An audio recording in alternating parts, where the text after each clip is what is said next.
guys? I'm here with Leo. He just went X1 no? 7 and 2. 7 and 2 in the last regional of Top Cut. He went on the video with what deck? This is Hunters. With Hunters? Okay, so let's go for it. Let's do the deck profile. So for starters, I play everyone's favorite, just for Monimon. It's the Digimon for the deck. At this point, that's solved. We play 4 Gumdras, 4 Gumdramons. One of the best rookies in the deck. I think Psychmon is better, but this is situational. We play 4 of the Psychmon. I think this is the best rookie in the deck, just allowing you to get a piece from under a Tamer whenever you're late game. You need that level 4. You need a Quartz that got trashed from security or got hit in security, then you just pick it up because you recycle it with your force. This is a very strong card. Yeah, a lot of resource management that other decks don't have. We play 3 of the Dracmon. Okay. This on play lets you reveal up to 3 Tamers and send them to the bottom of the deck and draw the same amount of cards. This is just cycle for when your hands get cloggy. This is a Tamer heavy deck. You have to play it, so very good card. I've seen decks that run it at 4. 3 is good enough, and the DP boost is nice when you don't see the jamming. I run 1 Akikamon, the pencil. The minus 2k DP comes up.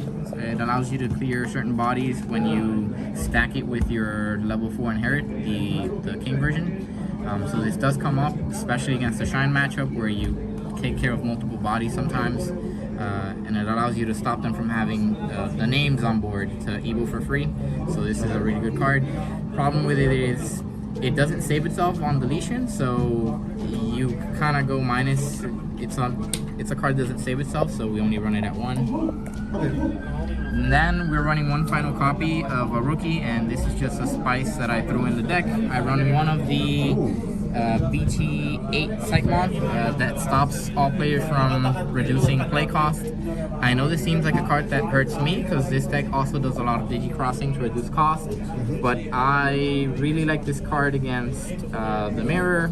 I like this card against Royal Knights. I play it a lot against Blue Flare because Blue Flare is a rough matchup for Hunters. It's so fast with the cross for 3, jamming 2 checks that it's hard to deal with. So this kind of buys you a turn. You force them to have to find their cyber launcher.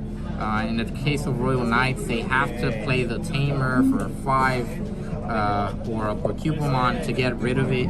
If they don't see it, then it's bad. And this actually won me a game outright in the Mirror where I just did 2 checks with a level 4 arrestor with jamming. I had 2 memory and I choked them to 1.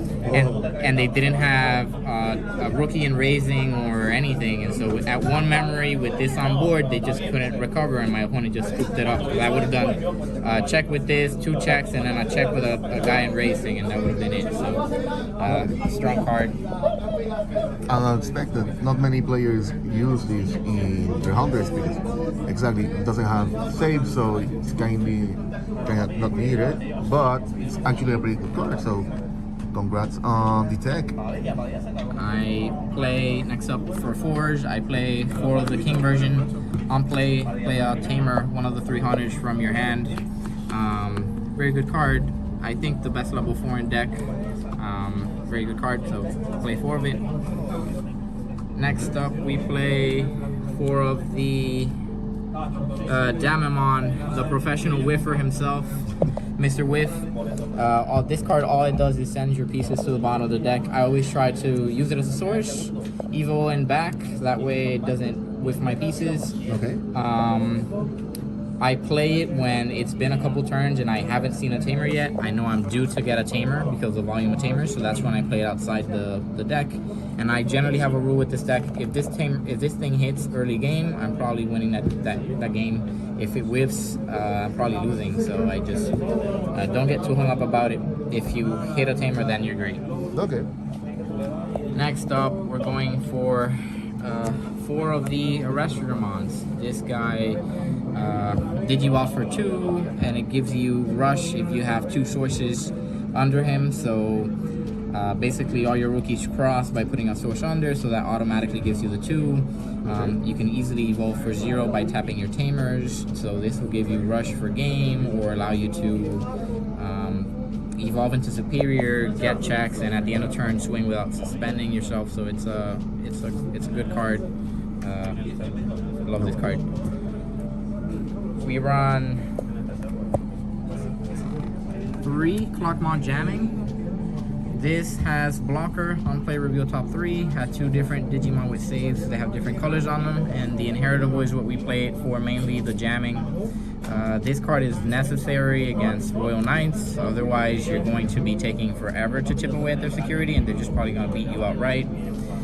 This deck is also important against Shine, because Shine has 15k bodies in security, and you need to live those hits to continue your aggression. So this card is a must. I've seen people run it at 4. I think at 4 it's unnecessary, it's an overkill.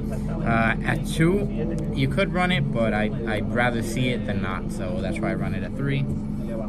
Okay. Next up we run 3 Omni Shoutmon. This card is very underrated. It allows you to nuke whiteboards to get rid of them.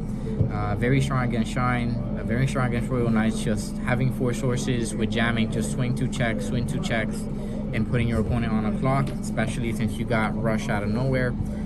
They have to deal with this card, otherwise it's going to end very soon for them. Run 3 of it. I love this card. Okay. Next up, we're probably looking at what is right now the strongest removal in the game, the Superior mode, best removal in the game. This is a boss monster of the deck, basically allowing you to swing, get 1 check, or if you have the Watchmaker, 2 checks, and then end of turn, if you have 4 sources, hit again. And then when Digivolving, you basically tuck away any Digimon starting at level 3. Depending on the number of Tamers you have, you go up a level as long as they're different colors. Very strong removal. This allows you to basically get rid of problem boss monsters. Always nice to have. Best removal in the game, like I said. Easily one of the top 5 cards of the game. Right now, very strong, yeah. We run 2 of the Quartzmon. What can I say about Quartz? It's a boss monster that's very oppressive. It lets you, it's a 7, but you can evo from your 5 because you have save and checks. This suspends everything on board and then lets you gain memory for every 2 things that are suspended. Usually you have a lot of Tamers that go wide. You can reduce cost for this Digivolution with your Tamers, and then on top of that, because they get suspended, you gain memory from them as well. So I know it's 9, but it's usually not. Very strong card, allows you to kind of lock down Shine Greymon because they can't tap their Tamers to Evo for free or get DP minus, so it stops their aggression. This card, it doesn't seem like it comes up against Royal Knights, but it actually does. If they have to resort to playing their Omnimon and giving the whole board blocker in order to not lose, if you are able to do the Quartz play, then you basically won because they can't respond to it, and so that's a very strong card as well. So good to have, very good card to have at 2 because you need to see it. Okay. Then we're going into our Tamers. We're playing 4 of the Taiki. You need this to cycle through your decks. The faster you see the deck, the better, because then you'll be able to pick and choose what sources you tuck under your Tamer and be able to manage what effects you have for the situation. So very good card allowing you to cycle. We run it at 4 because we want to see it as fast as possible. I've seen people run it at 3. It's whatever. I just want to see it immediately.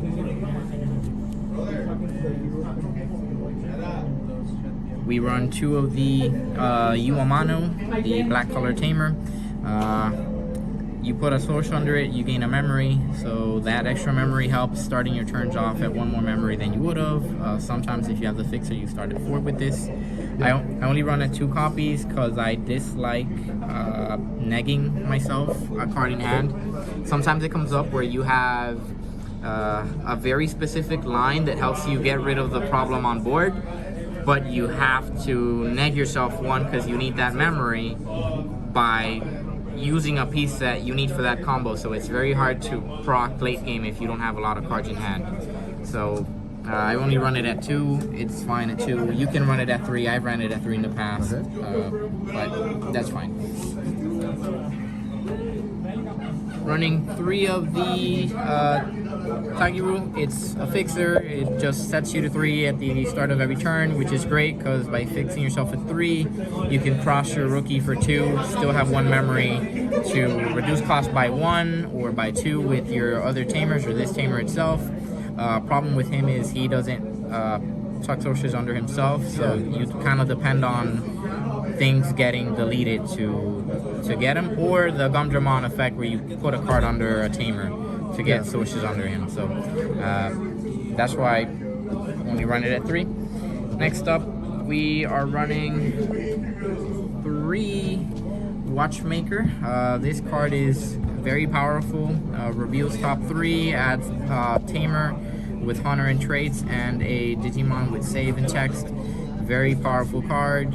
And if you have 4 tamers on board, you suspend them to give one of your Digimon with save security attack +1. So this accelerates your deck greatly, especially against the Royal Knights matchup is very good. I used to run it at 4. I've seen people run it at 4. It's very good at 4, especially the earlier you see it, the faster you kind of set up to see more of your pieces.